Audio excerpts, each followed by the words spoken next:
तो दोस्तों सभी को नमस्कार। दोस्तों मैं इस वीडियो में बात करने वाला हूँ जूनियर अकाउंटेंट परीक्षा जो हाल ही में हुई थी उसमें कितने पासिंग मार्क्स रहने वाले हैं। इस बारे में कुछ अभ्यर्थियों ने हमारे आलोक राज जी RSSB के अध्यक्ष थे, उनसे इस बारे में सवाल पूछा गया। तो उन्होंने इसमें बिना कुछ देरी करे इस बारे में उन्होंने क्लियरिफिकेशन किया है कि किस तरह मार्क्स लाने होंगे आगे क्वालिफाई होने के लिए।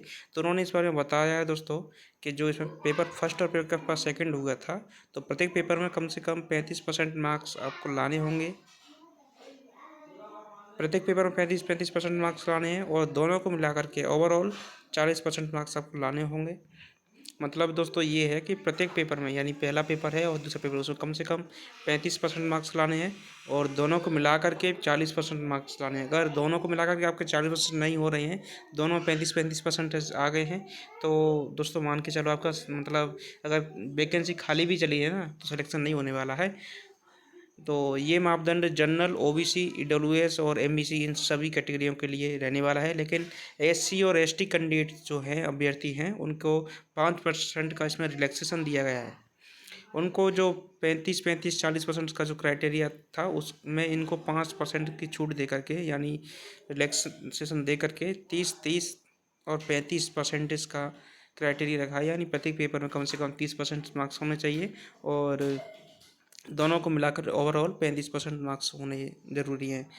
और इसके बाद में दोस्तों बात करते हैं ESM यानी एक्स सर्विसमैन जो कैंडिडेट्स हैं उनके बारे में। तो उनको दोस्तों 10% इसका इसमें रिलैक्सेशन दिया गया है। उनके लिए जो 35-35-40 का जो फार्मूला है, उनके लिए ये 25-25-30% रहने वाला है। यानी प्रत्येक पेपर कम से कम 25 मार्क्स होना ज़रूरी है और दोनों को में मिला करके 30% मार्क्स होना ज़रूरी है। यानी कि अगर प्रत्येक पेपर में 25% मार्क्स आ गए हैं और 30% आपके नहीं बने हैं दोनों को मिला करके, तब भी आप इस मतलब सिलेक्शन के लिए अवेलेबल नहीं हो पाएंगे। और अगर दोनों में मतलब 30% भी हो गए दोनों को मिला करके, लेकिन एक में 25% से कम मार्क्स हैं, तो आप इस मतलब इसमें क्वालिफाई नहीं हो पाएंगे। तो ये मापदंड रहने वाला है दोस्तों। इस बारे में मैं अब विस्तृत बात करने वाला हूँ आगे, तो आप देखते रहिए दोस्तों। दोस्तों ये मैं आपको बता देता हूँ कितने मार्क्स, यानी कि जो फर्स्ट पेपर हुआ था, तो जनरल, OBC और EWS कैंडिडेट्स के लिए मैं जो बताने जा रहा हूँ अभी, वो ये है कि जो जनरल, OBC, EWS कैंडिडेट्स थे उनको 35% यानी 450 का फर्स्ट पेपर था, उसमें कम से कम 450 में से आपको एक फर्स्ट पेपर में 157.5 मार्क्स लाने पड़ेंगे। ऐसे दूसरे पेपर जो हुआ था सेकंड पेपर, तो उसमें भी आपको 157.5 लाने पड़ेंगे कम से कम क्वालिफाई। प्रत्येक पेपर को अगर क्वालिफाई करना है तो उसमें कम से कम इतने मार्क्स लाना ज़रूरी है और दोनों को मिला करके आपको 40% लाना है। तो इनको दोनों को मिला करके तो 40% होने नहीं वाला है।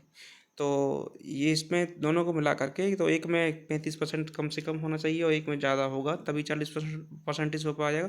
तो दोनों को मिला कर आपको 40% मार्क्स रहने वाले हैं, जो कि 360 मार्क्स आपके, अगर 900 मार्क्स में से टोटल 900 मार्क्स का पेपर है ये दोनों मिला करके।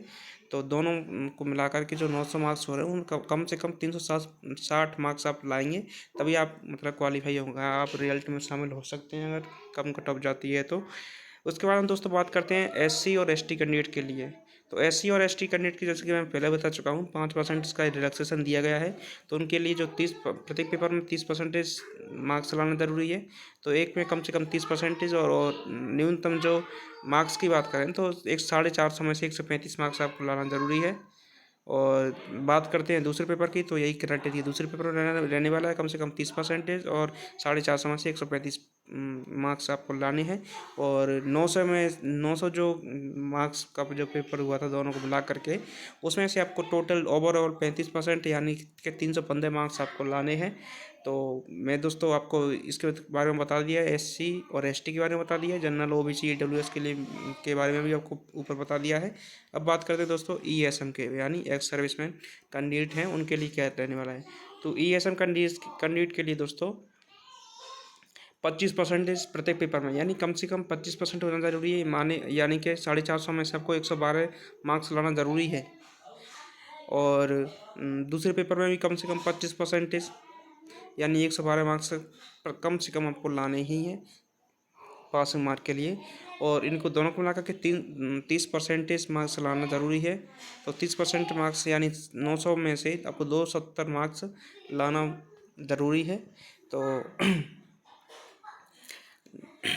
ये दोस्तों आप मैंने बता दिया है एक्स सर्विसमैन कैंडिडेट्स के लिए, और ये SC ST कैंडिडेट्स के लिए, जनरल OBC EWS उन कैंडिडेट्स के लिए कितने कम से कम क्वालिफाई मार्क्स लाने हैं तो मैं आपको बता ही चुका हूँ। कोर्ट केस के बारे में दोस्तों और बात कर लेते हैं। कोर्ट केस में दोस्तों ज़्यादा दम नहीं है, मतलब इससे मुझे नहीं लगता कि भर्ती पे कोई इफेक्ट पड़ेगा।